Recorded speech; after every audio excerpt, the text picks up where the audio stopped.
D'abord, il y a des enjeux, on va dire, légaux, puisque la loi fixe un mandat au terme duquel il faut consulter les populations pour le renouvellement de ces mandats. Mais il y a également aussi des enjeux liés au dynamisme de notre vie politique, puisque la démocratie, l'un de ses points culminants, ce sont les consultations électorales. Et donc d'appeler les populations pour se prononcer sur les choix des personnes qui peuvent les représenter ou diriger la cité, c'est également aussi un élément extrêmement important.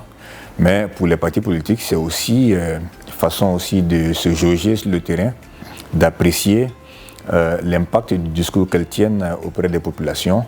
Et donc ça permet de voir si les choses se passent bien, s'il y a des inflexions à imprimer à certaines façons de faire. Donc d'enjeux, il y en a beaucoup à travers ces élections-là.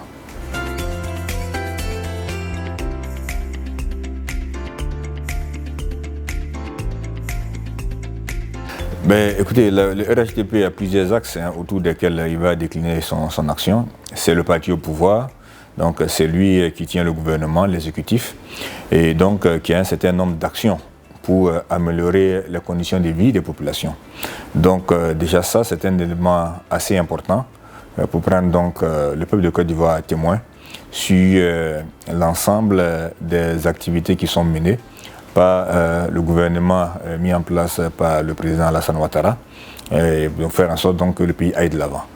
Ensuite, il a l'instrument du parti qui va donc à travers le maillage du territoire, à travers différents représentants sur le terrain, des départementaux, des communaux, ainsi de suite, faire passer le message donc, de ce qu'il faut se mobiliser pour aller s'inscrire sur les listes électorales. C'est le moyen démocratique, en tout cas, de faire en sorte que ces choix s'expriment, et on espère que ces choix-là vont s'exprimer en faveur du RHDP. Et puis, il y a enfin le caractère citoyen de l'action. C'est-à-dire qu'au-delà de l'appartenance à un parti politique, en tant que citoyen, c'est un devoir pour vous d'aller exprimer votre choix sur la vie, la marche de la cité. Et ça passe d'abord par des prérequis. Et ça veut dire qu'il faut aller s'inscrire sur une liste électorale.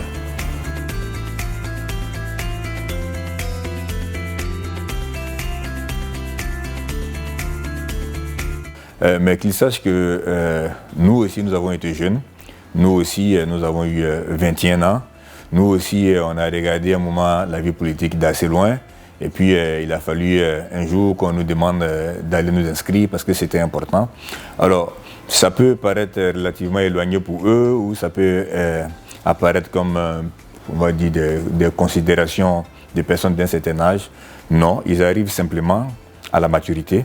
Et là, il y a des choix importants à faire pour sa vie, pour sa nation, pour sa famille. Et donc, il faut absolument qu'ils se mobilisent pour aller s'inscrire sur les listes électorales. Et puis, il y a une compétition également à l'échelle de la nation. On est tous fiers de pouvoir dire, ah, nous, chez nous, dans le Bafing, on a su se mobiliser, les jeunes sont très, très concernés par la vie politique, par les messages qui sont véhiculés. Et donc, on souhaiterait également que pour l'idée qu'ils peuvent se faire du Bafing, qu'ils puissent aller s'inscrire sur les listes électorales.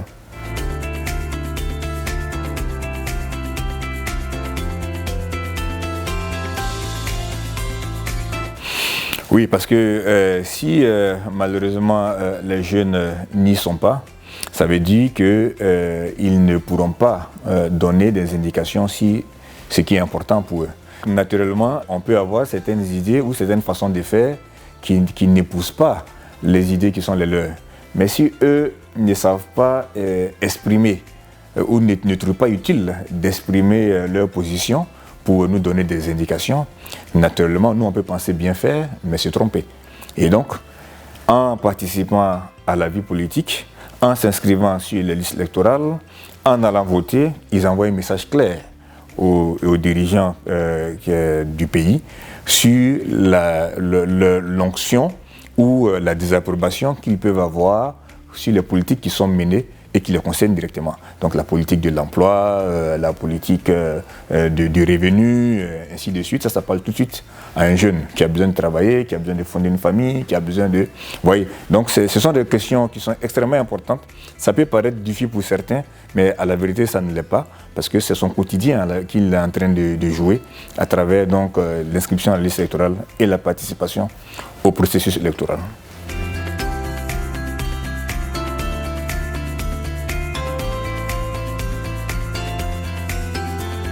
Ça fait quand même un espace géographique qui a une certaine taille, mais fondamentalement on l'a déjà reçu par le passé et ça avait plutôt bien marché. Donc ça veut dire qu'il faut avoir des hommes à des endroits clés, que ces hommes-là sachent bien s'entourer, qu'ils aient des orientations claires sur ce qu'il faut, sur l'encadrement des populations, parce que la Bafing est une région relativement rurale, hein, donc la population rurale ne va pas naturellement comme ça aller s'inscrire. Il faut qu'on puisse l'accompagner, la prendre en charge sur la question de ses papiers, sur la question de comment est-ce qu'elle doit s'inscrire, mais également aussi on va dire les agents électoraux qui vont arriver pour les listings, alors que ceux-là aussi soient relativement patients dans certains villages, parce qu'il y a un bon au champ, ils reviennent le soir. Donc c'est toute une organisation qu'on met en place, mais nous-mêmes également, en tant que leaders régionaux, on a le devoir de donner l'exemple, d'être là pour donner des orientations, faire le tour, mobiliser,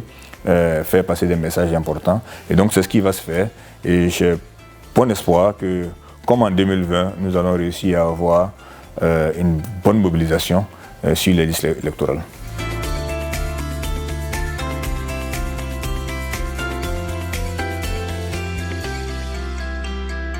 C'est vraiment de dire aux jeunes, mais aussi aux moins jeunes, que la vie démocratique dans un pays a atteint son point culminant à travers des élections. Ce sont des moments de choix importants. Ce sont des choix qui vont déterminer la vie de la nation pour un certain nombre d'années. Donc là-dessus, il ne faut pas se tromper. Et donc ça demande quand même qu'on puisse se mobiliser, qu'on soit clairement conscient des enjeux. Et ça demande aussi qu'on fasse le nécessaire pour pouvoir donc s'inscrire sur les listes électorales. Et il y a des prérequis pour pouvoir s'inscrire, qu'on puisse donc les satisfaire et puis donc participer activement à la vie de son pays. Il y va de votre avenir, il y va de l'avenir de vos enfants, il y va aussi de l'avenir de vos parents. Donc c'est quand même une lourde responsabilité et j'espère en tout cas qu'ils sauront entendre ces messages-là et nous permettre d'avoir la tête haute parce que le nombre d'inscrits sur les listes électorales aura beaucoup grossi.